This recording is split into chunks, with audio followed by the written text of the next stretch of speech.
السلام علیکم ورحمت الله وبرکاته. مفتي صاحب زما دا سوالونه دي. یو سوال دا دی، ما لې په وړوکوالي باندې رشته کړې ده.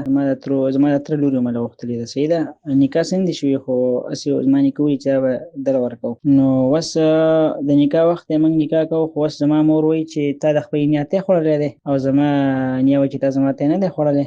او په کور کې نور څوک هم دا خبره نه کوي، نه زما نیکه، نه زما تره، نه زما ترور، نه زما تندار، هېڅوک هم دا نه وایي چې دا د خپل نیاتۍ خوړلی دی. خالي زما مور وایي. نو آیا په دې کې به د چا خبره منلی کېږي؟ څه حساب کتاب به کېږي دا؟ او آیا که چېرته کې زما نیا ما تی راکړی، یا ترې هېري، یا یاسې په غصباً خبره پټه کړي، بیا به څه کېږي لکه؟ او که دا نکاح وشي، دا کېدای شي؟ دا جواب راکړئ.